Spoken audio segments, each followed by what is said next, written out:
좋은 일이 납니다. 네. 한번 따라 하실까요? 영적 무장, 감정을 다스리라. 오늘 크리스천의 영적 무장 두 번째 시간에 감정을 다스리는 법, 감정을 다스리라, 이런 제목으로 말씀의 은혜를 나누기를 원합니다.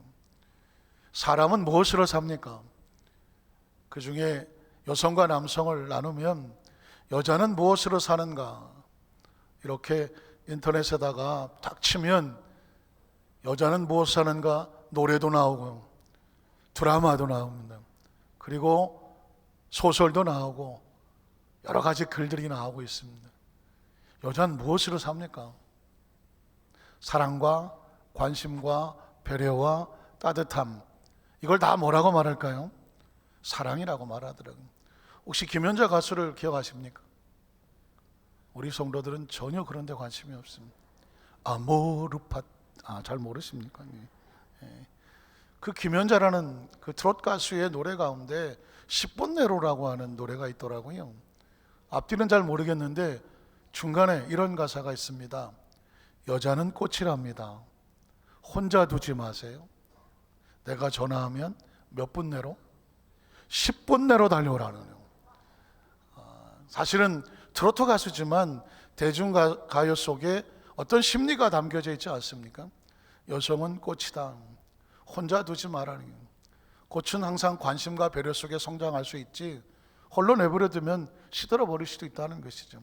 그래서 항상 사랑과 관심과 배려가 필요한 것이고, 전화하면 몇 분 내로,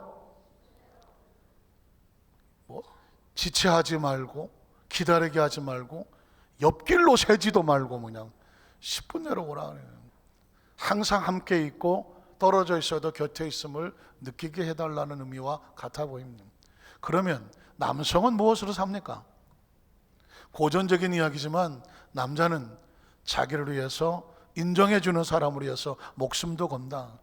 여성은 사랑을 위해, 남성은 자신을 인정해주는 사람을 위해서 기꺼이 목숨을 걸며 산다. 그런 이야기가 있습니다. 자, 그런데 여기서 말하는 사랑이라는 것과 또 자신을 인정해 준다는 것, 이런 것들은 전부 감정에 가까웠습니다. 동물은 본능으로 살아가죠. 인간은 어쩌면 감정적인 동물이라 감정에 굉장히 중요한 비중을 두고 살아간다는 것입니다. 그만큼 감정이 중요한데, 감정이 행복해야 행복하다고 느끼고 감정이 슬프면 행복을 느끼지 못한단 말입니다. 근데 여러분, 감정으로만 살아가면 될까요? 감정이 극단적으로 치우치면 아주 처참한 상황을 만들어내기도 합니다. 딱 일주일 전입니다. 지난주에 고양시 탄현동에 아파트 엘리베이터 안에서 끔찍한 일이 벌어졌습니다. 한 사람이 두 부부를 살해했습니다.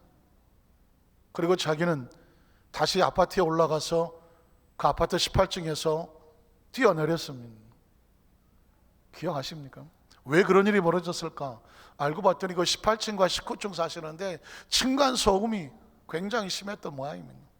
그래서 18층에 사시는 분이 19층 사시는 분에게 굉장한 불만을 가지고 뭔가 좀 여러 가지 감정이 안 좋았던 것 같은데, 어쩌다가 그 엘리베이터 안에서 19층, 18층 두 분이 만났습니다.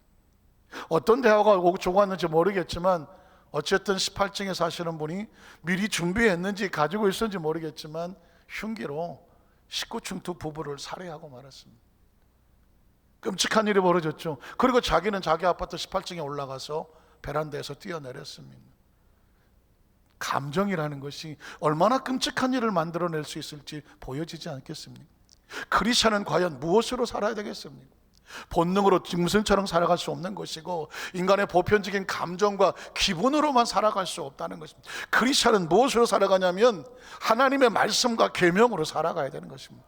감정을 지배하고 통제하고 다스리며 감정이 나를 지배하지 못하도록 끊임없이 지금 이 시간에도 말씀으로 무장하고 말씀으로 교육을 받고 말씀을 가슴에 새겨지게 해서 어떤 상황에 감정이 나를 이끌려고 할 때, 끌어가려고 할 때, 통제하려고 할 때 스톱시키고 무엇에 붙잡힙니까? 말씀과 계명으로 무장을 해야 되는 겁니다. 말씀으로 무장된 영적인 신앙생활, 성령으로 충만한 말씀에 이끌리는 삶, 이게 크리스천이 두 번째 영적으로 승리하는 삶의 자세와 같습니다. 오늘 성경의 본문의 내용은 그런 내용을 담고 있습니다. 우리는 첫 번째로 아담과 하와를 통해서 태어나는 가인과 아벨의 모습을 살펴보게 됩니다. 창세기 3장 23절로 24절을 보면 야훼 하나님이 에덴 동산에서 아담과 하와를 내어보내며 그의 근원이 된 땅을 갈게 하셨습니다. 이같이 하나님이 그 사람들을 그냥 내보낸 것이 아닙니다. 어떻게 내보십니까? 쫓아 내보냈습니다. 이야기는 하나님과 분리되었다는 것을 말합니다. 에덴의 모든 축복이 단절되었다는 것을 말합니다. 에덴 동산 동쪽의 그룹들과 두루도는 불칼을 두어서 어떻게 합니까? 생명나무 길을 지키게 하신 이름. 단순한 사건이 아닙니다. 아담과 하와는 이제 부모가 될 사람들입니다. 그럼에도 불구하고 그들은 하나님의 모든 축복을 상실했습니다. 스스로 삶을 살아가야 되는데 그들의 삶 가운데 태어난 자녀들은 어떤 모습이겠습니까? 안타깝게도 창세기 4장 1절에는 이렇게 기록합니다. 창세기 4장 1절, 아담이 그의 아내 하와와 동침함에 하와가 임신하여 드디어 아담과 하와를 통해서 생명 하나가 태어납니다. 그 생명의 이름이 누구일까요?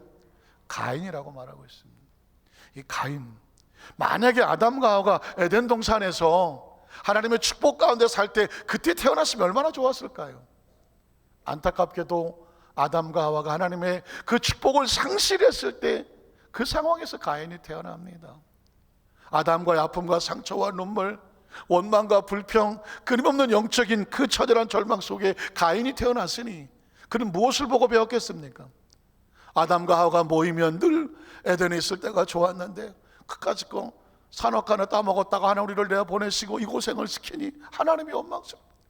여러분, 부모의 원망 불평은요 자식에게 치명적인 영적인 상처가 됩니다. 그냥 무심코 던지면서 우리들끼리 하는 얘기라고 할지 모르겠지만 그 이야기를 듣고 자란 어린아이들은요 영적인 치명적인 상처가 돼서 평생 신앙에서 떠나거나 신앙생활을 하다가도 안착을 하지 못합니다. 안타깝지만 가인은 그 상황 속에서 태어났습니다. 그의 모든 삶을 보면 안타깝지만 이름의 뜻은 이랬습니다. 그 다음을 보면 내가 야훼로 말미암아 득남하였다. 아담과 하와가 가인을 낳고 하나님의 은혜로 이 아들을 낳았다고 말했지만 생명은요 태어나는 게 중요하지 않습니다. 어떻게 자라느냐가 중요합니다. 물론 태어나는 건 당연히 중요하겠지만 그 생명이 어떠한 존재로 교육받고 훈련받고 잘 자라주느냐, 이게 아주 중요합니다. 안타깝지만 가인은 아담과 하와의 어두운 그림자를 보고 자란 것 같습니다. 왜냐하면 그의 평생의 삶이 어두운 삶을 살다가 그의 마지막도 어둡게 마쳤기 때문입니다. 이런 이야기를 들어보셨습니까? 자식은 부모의 뒷모습을 보고 자란다. 한번 따라 하실까요? 자식은 부모의 뒷모습을 보고 자란다. 때로 그림자를 보고 자란다는 말도 있습니다. 부모는요 우리끼리 사는 게 아니란 말입니다. 내 그림자를 보고 내 뒷모습을 보고 우리 아이들이, 우리의 자손들이 그렇게 하나님을 섬긴단 말입니다. 얼마나 중요한 이야기인지 모릅니다. 우리가 하나님을 열심히 잘 섬기며 절대 긍정과 감사와 믿음의 삶을 살아가면 굳이 따로 교육을 시키지 않아도 우리 아이들은 이 모습을 보고 엄마 아빠처럼, 어머니 아버지처럼, 할머니 할아버지처럼 이렇게 신앙생활을 해야지 보고 따라간단 말입니다. 그러나 그 신앙의 모습이 온전하지 못하면 우리 아이들에게 아무리 너는 하나님을 잘 섬겨라 아무리 얘기해도 부모의 뒷모습을 보고 자란 아이가 그 모습을 뛰어넘기는 어렵다는 것입니다. 혹시 기억하십니까? 이솝 이야기 가운데 엄마 개가 새끼들 개들과 대화하는 것입니다. 엄마 개가 보니까 새끼들 개가 다 삐딱하게 옆길로 가는데 마음에 안 듭니다. 너희들 이리 와봐. 어째 걷는 게 그러냐? 삐딱하갖고 이 엄마 걷는 거 못 봤냐? 그러니까 어머니는 어떻게 걷는데요? 못 봤어? 이렇게 걸어야지. 엄마는 똑바로 건다고 합니다. 어머요, 우리 똑같이 걷는데요. 뭔 소리 하노? 이래 걸어? 다 같이. 새끼들이 보고 신이 납니다. 우리도 걷자. 그 이솝 이야기에 담겨진 뜻은 뭡니까? 부모가 똑바로 못 걸으면서 니들은 똑바로 걸어라. 안 된다는 것입니다. 사랑하는 성도 여러분, 우리의 신앙의 모습은 책임이 따르는 겁니다. 어떤 삶, 어떤 영향을 줄지는 아무도 모릅니다. 중요한 것은 가인은 안타깝게도 인류 최초의 아담과 하와를 통해서 태어난 존재지만 어두운 그림자를 알고 그의 삶은 어둡게 가더라는 것입니다. 두 번째로 예배의 성공자와 실패자의 모습을 한번 살펴봅니다. 창세기 4장 2절로 3절에 보면 그가 또 가인의 아우 아벨을 낳았습니다. 아벨은 양치는 자였고 가인은 농사하는 자였습니다. 세월이 지난 후에 가인은 땅의 소산으로 제물을 삼아 야훼께 드렸고 아벨은 자기도 양의 첫 새끼와 그 기름으로 드렸더니 야훼께서 아벨과 그의 제물은 받으셨지만 어떻게 됐습니까? 가인과 그의 제물은 받지 아니하신지라 가인이 몹시 분하여 안색이 변했다고 말했습니다. 다행히도 아담과 하와는 가인과 아벨에게 예배의 삶을 가르쳤습니다. 너희가 평생의 삶을 살아가되 하나님을 잃어버리지 마라. 우리 하나님 앞에 이런 예배의 삶을 산다. 너희 삶에 언제 어느 곳에 있다고 할지라도 하나님께 반드시 감사의 제단을 쌓고 예배드리는 삶을 살려라. 정확한 교육이 있었습니다. 그래서 가인도 예배를 드리고 그리고 아벨도 예배를 드리며 예물을 준비했습니다. 근데 여기서 아주 치명적인 잘못이 하나 나옵니다. 한번 따라 하실까요? 예배는 형식이 아니라 본질이라는 거예요. 기억하십니까? 신앙생활을 오랫동안 하다가 보면 어느 날 갑자기 습관적이 될 수가 있습니다. 본질의 의미는 잊어버리고 바쁜데 이거 어떡하지? 이거 어떡하지? 크리스천이 점점 예배의 감동과 감격과 그 중요성과 설레임이 점점 혹시 이뤄져 버린다고 하면 이번 주 한번 빠지지 뭐. 모든 중심이 자신에게 이어집니다. 예배는 중심이 하나님께 있는 것입니다.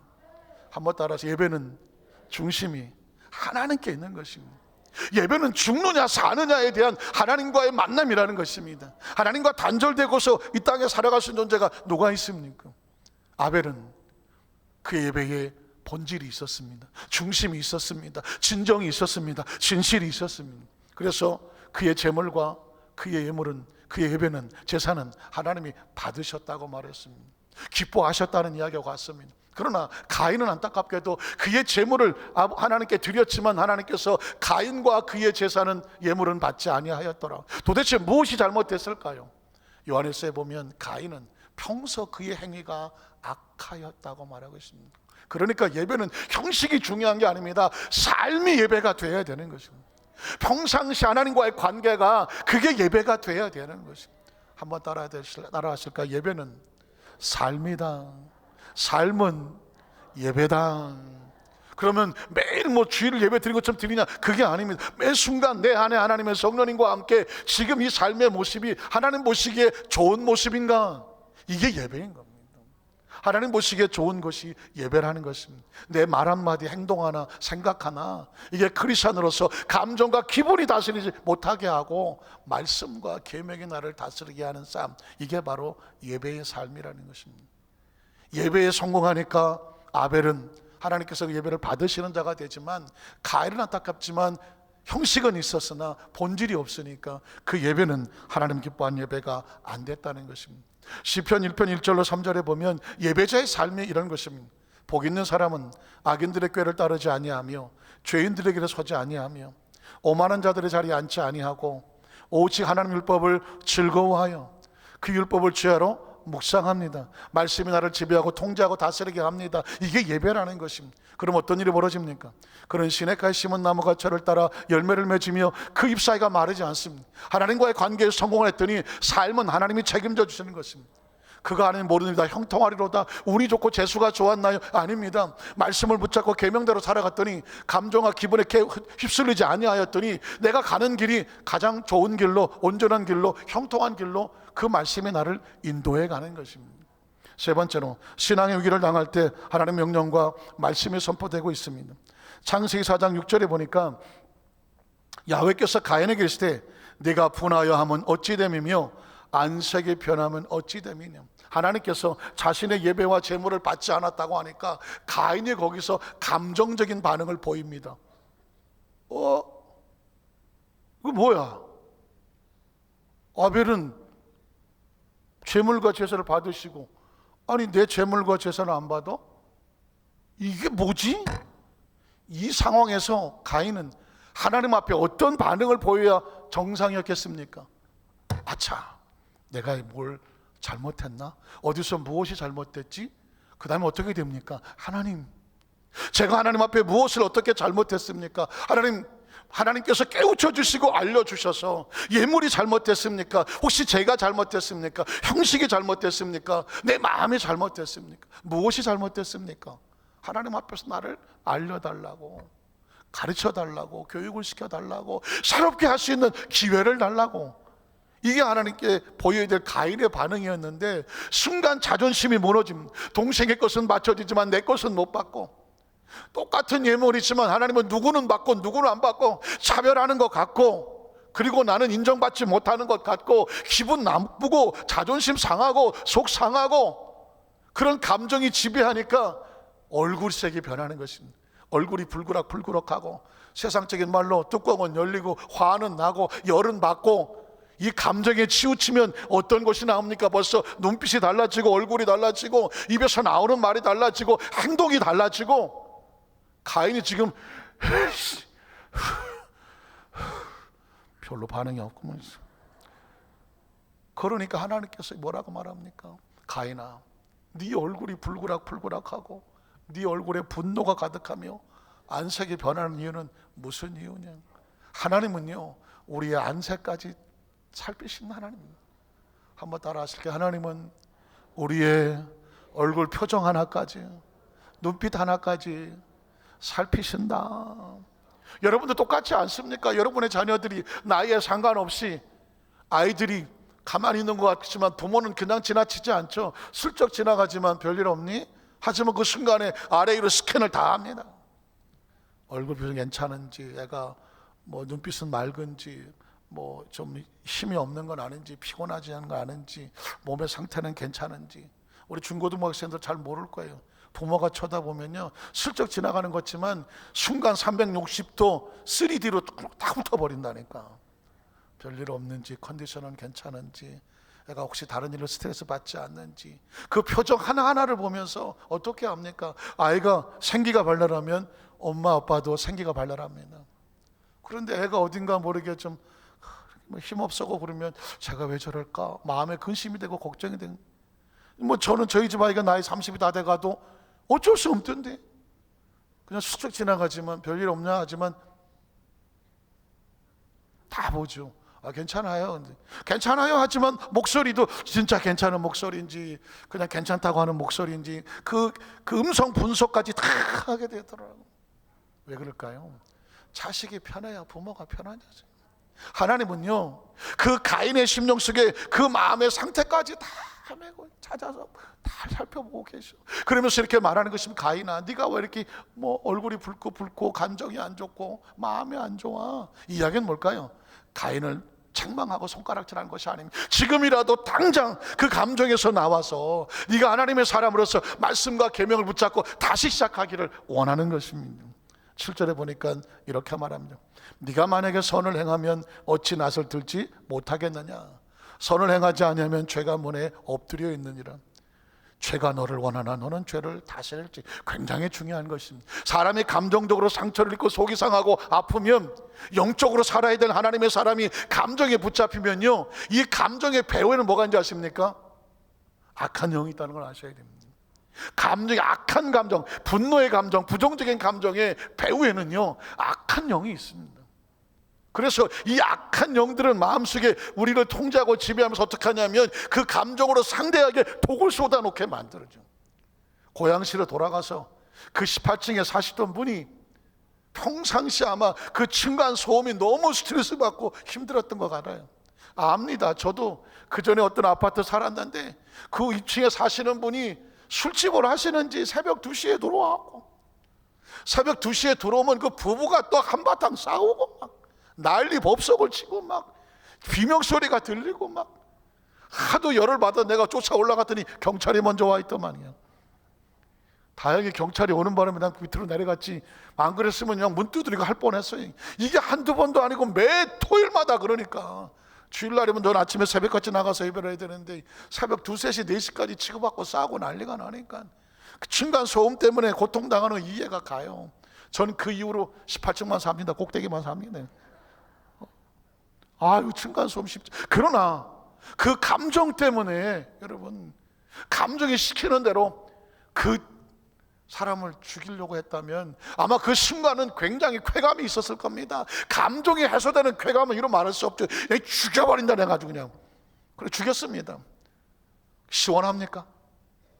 시원합니까? 어쩌면 그 순간 아주 시원했을지 모르죠. 아유 내 식구총 아무도 안 산다. 그러나 정신을 차리고 보니까 무슨 짓을 저질렀습니까? 사람의 생명을 둘이나 죽였습니다. 앞이 캄캄합니다. 그 다음은 어떻게 될까요? 감정이란 그렇습니다. 앞을 생각하지 않습니다. 자기가 그로 인해서 어떤 일을 당하게 될지 그것도 잊어버리게 만듭니다. 결국 그 감정은 상대를 죽이는 것이 아니라 누굴 죽입니까? 나를 죽이는 것입니다. 그 사람은 그 감정에 휩쓸려서 결국은 아파트 18층으로 다시 자기 방으로 올라가서 베란다에 뛰어내리고 말았습니다. 세상에 이렇게 허무한 일이 어디 있습니까? 인간의 생명이 이렇게 허무하게 무너지는 법이 어디 있습니까?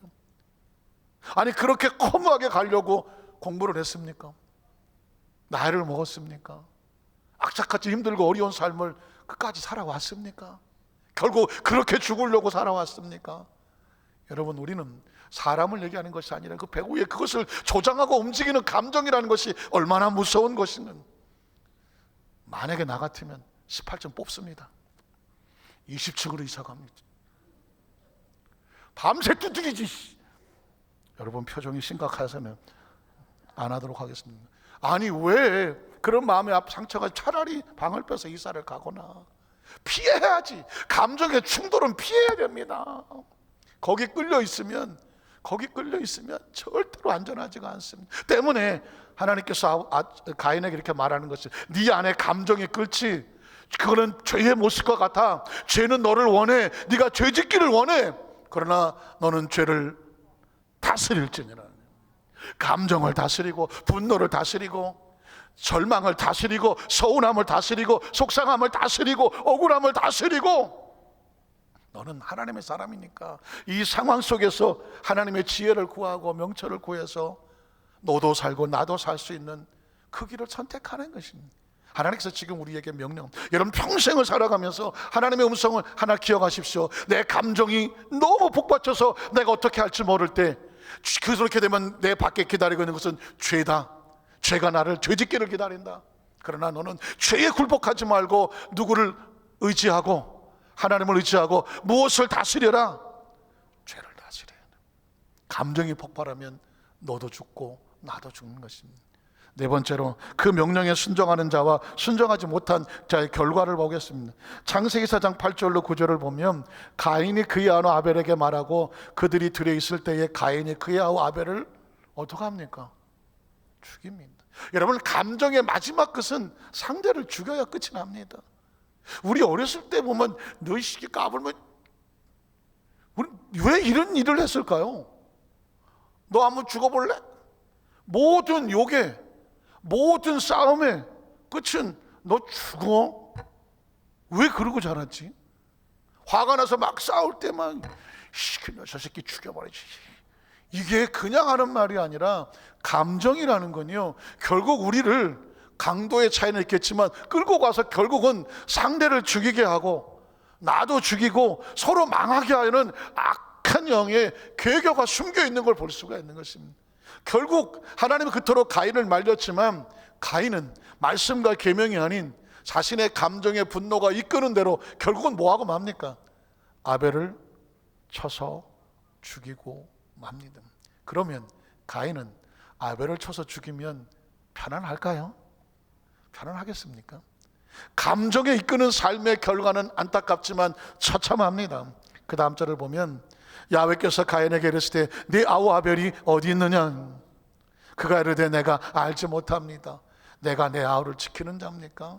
여전히 감정과 핏발이 그냥 충혈해서 하나님 앞에 대들고 있습니다. 그 다음 절 보면 뭐라고 말할까요? 10절로 10절에 보면 이르시되 내가 무엇을 하였느냐? 네 아우의 핏소리가 땅에서부터 내게 호소하느니라.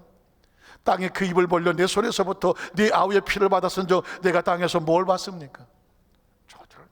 이제 여러분 영적인 말씀으로 살아온 하나님의 사람들은 감정에 절대로 져서는 안 됩니다. 감정에 넘어지면 안 됩니다.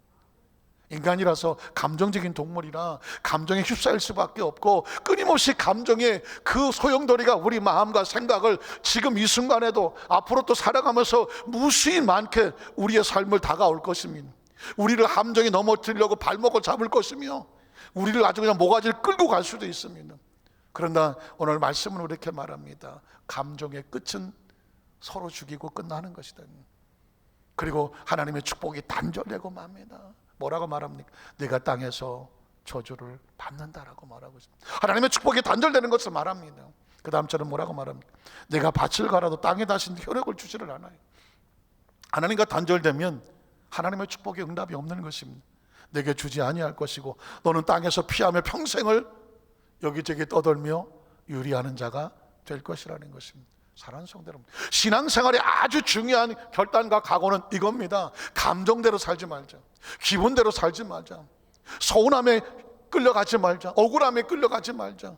하나님의 말씀과 생각을 가슴속에 내려놓고 말씀을 붙잡고 이 상황 속에서 내가 무엇을 어떻게 선택해야 될지 그 선택의 기준을 하나님의 말씀에 두어야 되고요. 내 언어의 기준을 하나님의 말씀에 두어야 되고요. 내 얼굴의 표정을 하나님의 말씀에 두어야 되고요. 삶의 방향을요 하나님의 말씀에 두시기를 주님의 이름으로 축복합니다. 그래서 성경은 우리가 그리스도 예수 안에서 어떠한 마음을 가지고 살아야 되느냐, 그 상황 속에서 기쁨을 놓치지 말라고 해서 항상 기뻐하라는 것입니다. 여러분, 그냥 기뻐하라고 하면 좋은 일만 기뻐합니까? 아닙니다. 이건 도무지 기뻐할 수가 없는 상황이죠. 그런데 하나님 명령이라고 말합니다. 그 상황 속에서도 네가 기쁨을 선택해 주지 않을래? 이게 명령입니다. 기도는커녕 악소리도 안 나옵니다. 그런데 그 상황 가운데 네가 기도를 선택해 줄래? 쉬지 말고 기도하라는 것입니다. 감사는 둘째치고 그냥 쌍욕이 나오려고 합니다. 범사에 감사하라는 얘기는 그 상황 속에서도 하나님으로 인하여 감사를 붙잡아 주라는 것입니다. 기쁨은 감정과 같지만 말씀으로 붙잡으면 영적인 승리자가 됩니다. 기도는 내가 하는 것 같지만 그 상황 속에서 말씀에 순종하여 기도하면 영적인 통로가 되는 것이죠. 감사는 감정적인 것지만 말씀에 순종하여 감사하면 영적인 무기가 되는 것입니다. 말씀을 정리하기를 원합니다. 어린아이 하나가 태어나서요 걷는데 최소한 몇만 번 3만에서 4만을 넘어진답니다. 그리고 일어선대요. 우리가 그런 사람입니다. 태어나갖고 첫 걸음을 뛰는데 수도 없이 꼬꾸라진 거죠. 수도 없이 꼬꾸라졌고요. 그게 3만 번 4만 번 그렇게 많이 넘어졌나요 우리가? 그런데 마침내 그걸 딛고 첫 걸음을 뛰면서 걷게 된다는 것입니다. 신앙생활하면서 끊임없는 감정의 소용돌이와 아픔과 상처가 우리를 넘어뜨려 다가오지만 일어서야 됩니다. 일어서야 됩니다.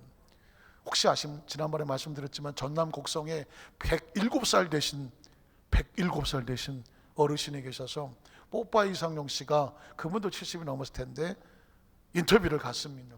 인터뷰를 가서 어르신 어떻게 장수를 이렇게 하셨냐고 물었더니 어르신은 무슨 어르신이 형님이라고 불러요.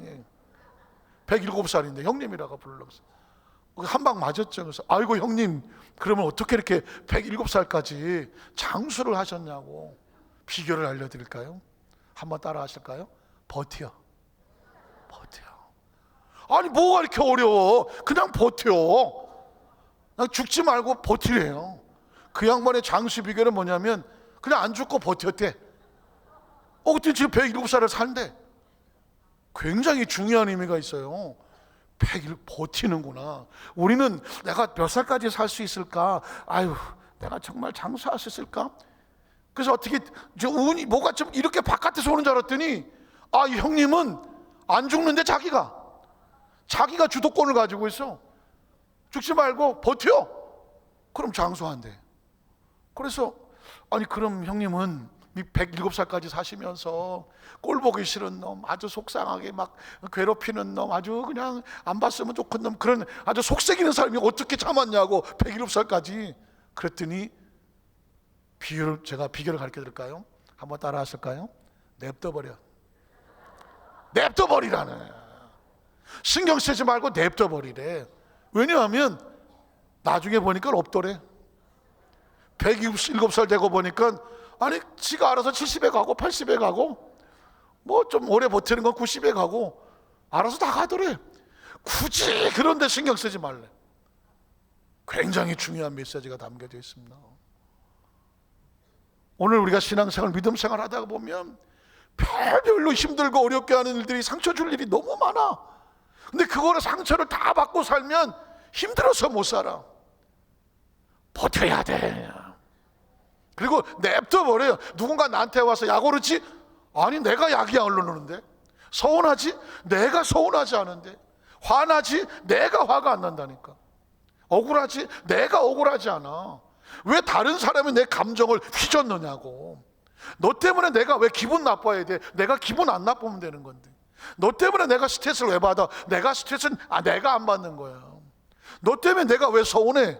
네가 날 감히 서운하게 해? 난 안 서운해. 난 안 섭섭해. 난 안 욕올라. 난 기분 나쁘지 않아.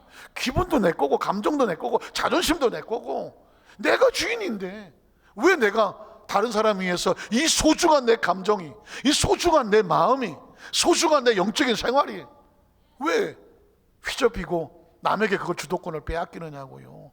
아니 그 형님은 죽는 것도 자기가 조절하는 모양인데 내가 안 죽는다는데.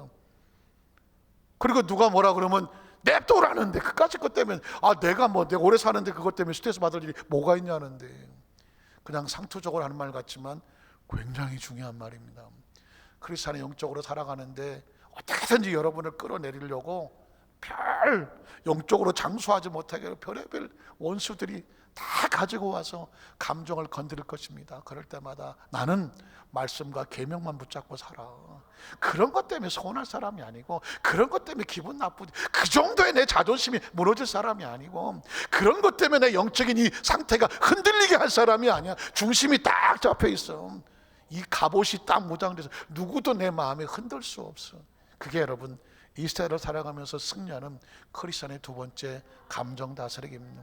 예수님 안에서 날마다 잘 버티시고 잘 냅둬 버리시고 믿음의 승리자가 되시기를 주님의 이름으로 축원합니다.